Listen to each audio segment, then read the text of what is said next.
जनतेचा हक्काचा आवाज। आज या ठिकाणी आपण 2-3 विषयामध्ये भेटायला आलो। एक तर जावली आणि परिसरातल्या माझ्या कानावर आलेल्या बातमीनुसार अनेक गावातल्या लोकांचे सातबारे मागच्या आठवड्यामध्ये जावली ट्रस्टने नावावर करून घेतले आणि शेतकऱ्याला त्यातून बेदखल करण्यात आले। हेच उदाहरण काही वर्षापूर्वी शिरीचीवाडी गावामध्ये घडलं। त्यांना आधी बोगोट आधार सदरातून इतर हक्कात टाकण्यात आलं, इतर हक्कातून आता त्यांना सातबाऱ्याने गायब केलं आणि कमिन्स कंपनीच्या आणि त्या संपूर्ण परिसरातील इतर कंपन्यांच्या संदर्भामध्ये कंपन्या त्यांचे काम चोख बजावत जरी असल्या तरी कामगारांना जो पगार शासनाच्या नियमाप्रमाणे किंवा कंपनीच्या नियमाप्रमाणे दिला जातो या विषयावर वारंवार सूद असल्यामुळे त्यावेळी आम्ही आंदोलन केलं नाही। पण प्रशासनाला त्याची कल्पना देण्याकरता आमचं कर्तव्य आहे की बाबा जर कंपन्यांनी ते देत असलेले पगार 32,000 आणि 24,000, 32,000 हे स्किल्ड कामगारांना देतात आणि 24,000 हे अनस्किल्ड कामगारांना पगार मिळतो, हा थेट कामगारांपर्यंत गेला नाही। तर येणाऱ्या आठवड्यामध्ये सणसूद संपल्यानंतर कोणत्याही दिवशी पूर्वनियोजित न सांगता आम्ही त्या ठिकाणी रस्ता रोको घेणार आहोत। त्या संदर्भामध्ये प्रांतसाहेबांना आम्ही विनंती केलेली आहे की गणपती संपल्याबरोबर तुम्ही HR विभागाची त्यांची बैठक लावून पगार खाली देण्याची व्यवस्था करावी, हा आजच्या भेटीमागचा मुख्य उद्देश होता। आणि आपल्या मार्फत संपूर्ण या ठिकाणी फलटण भागामध्ये MIDC मध्ये काम करणाऱ्या सर्व कंपन्यांनाही या ठिकाणी माझी विनंती आहे, मी आज सूचना देत नाही विनंती करतोय की या ठिकाणी आपण कामगारांचं जे कोण रक्त पितात फलटणचे दलाल, या दलालांची दलाली त्यांना वेगळी द्या आणि कामगार हा दलाल मुक्त करा अशी विनंती मी आपल्या मार्फत त्यांना करतो।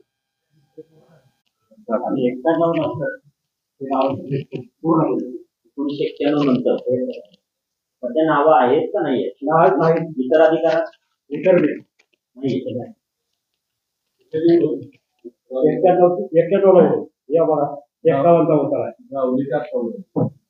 आणि जावलीची 4-5 दिवसापूर्वी तालुक्यातल्या शेतकऱ्यांचे सातबारे परस्पर स्वतःच्या नावावर करून घ्यायचे काही लोकांनी तालुक्यातले धंदे चालू केलेले आहेत आणि ट्रस्टच्या जमिनी बिना परवाना बिना धर्मदाय आयुक्ताच्या परवानगी शिवाय सुद्धा जमिनी विकल्या जातात। आता मुख्यमंत्री योजनेचे पैसे मिळत नाहीत, पीएमचे पैसे मिळत नाहीत, कुठलेच पैसे नाहीत, सोसायटी मिळत नाही।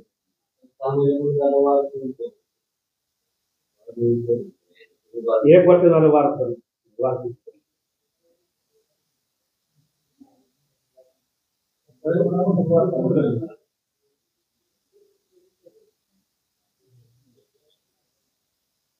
माहिती घेतो व्यवस्थित तुम्हाला खरं तर काय केलं पाहिजे होतं, यांची नाव आधी शिरीचीवाडी गाव कमी झालं, शिरीचीवाडी गावातली लोक बोलली नाहीत, घाबरली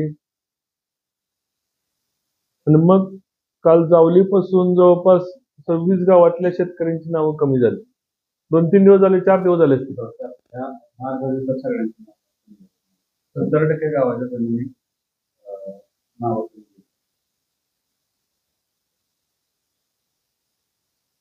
कुठलाही वर्षानुवर्षे 100 वर्ष 150 वर्ष शेतकऱ्यांच्या ताब्यात असलेली जमीन हे अचानक ट्रस्टच्या नाव होते। ट्रस्टच्या नावावरनं आता भाडळीचा मॅडम मी तुम्हाला एक उतारा देतो की भाडळीचा असा उतारा आहे की ज्याच्यावर धर्मदाय आयुक्ताची परवानगी नाही, डायरेक्ट ट्रस्टची जमीन विक्री होते आणि इथले दुय्यम निबंधक डायरेक्ट जमीन ट्रस्टची विकतात। माझ्याकडे उतारा पण आहे, यांच्याकडे पण दिलाय, मी आपल्या तहसीलदार साहेबांकडे पाठवलाय उतारा। तहसीलदार साहेब आहेत तो आज नाही, पण मी त्यांच्याकडे उतारा पाठवून दिलेला आहे। मग तालुक्यातल्या लोकांच्या मध्ये घबराट आहे, कुठलेही उतारे कधी जरी शासन कुठलाही नियम पाळायला तयार नाही, तहसीलदार ऑफिस किंवा प्रांत ऑफिसकडनं परस्पर आदेश निघतात। आज हजारो शेतकऱ्यांची जमीन जर सातबाऱ्यावरून त्यांची नावं 4 दिवसामध्ये गायब झाली असतील, कुठलीच कल्पना नाही।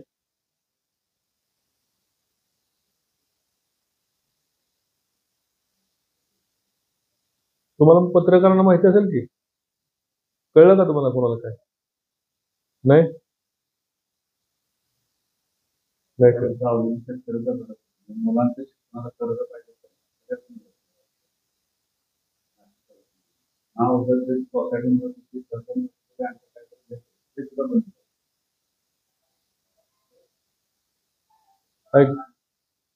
सेकंड विषय जावलीच्या संदर्भामध्ये शिष्टमंडळ आपल्याला जावली आणि त्या 26 गावच्या संदर्भात शिष्टमंडळ उद्याच येईल. पण आदेश कधी पारित झालेत आणि कधी सातबारा चेंज झालेत, कारण शेतकरी काय आपला सातबारा 10 वर्ष कोण सातबारा बघायला जात नाही.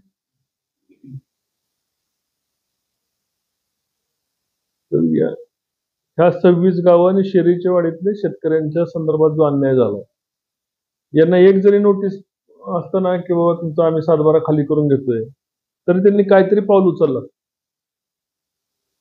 आता सुद्धा 26 गावचे सातबारे बदलले गेले, त्यांना कुणाला नोटीस नाही. हॅलो हॅलो मॅडम, मी रणजित सिंह नाईक बोलतोय.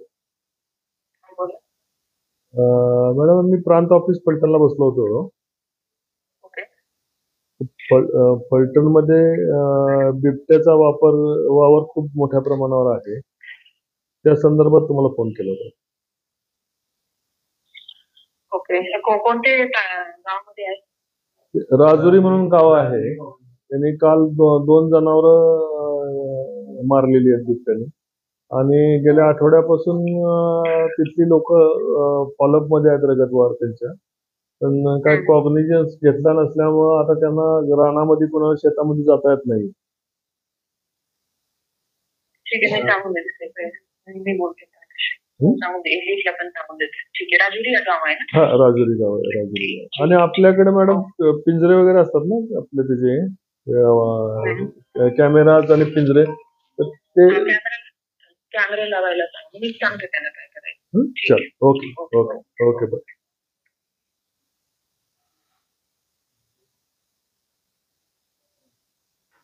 तुम्ही बोला. मी बोलतो ना मॅडम.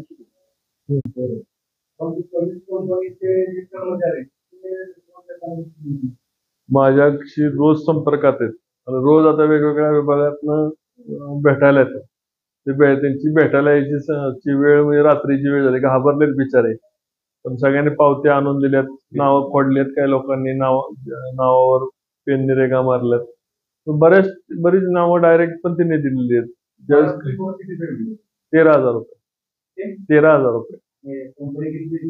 कंपनी स्किलला 32,000 रुपये देते आणि अनस्किलला 24,000 रुपये.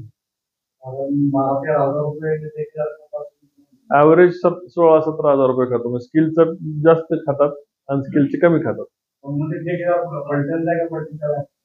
फलटण मधलं पण आहे, फलटणच्या बाहेरचं पण आहे. तुम्हाला ते माहिती आहे, VLS बुरुंगले, दुसरा शिंदे आणि G4S, सगळ्यांनी मिळून एक कार्टेल केले. कार्टेल हा इंग्रजी शब्द आहे, साखळी.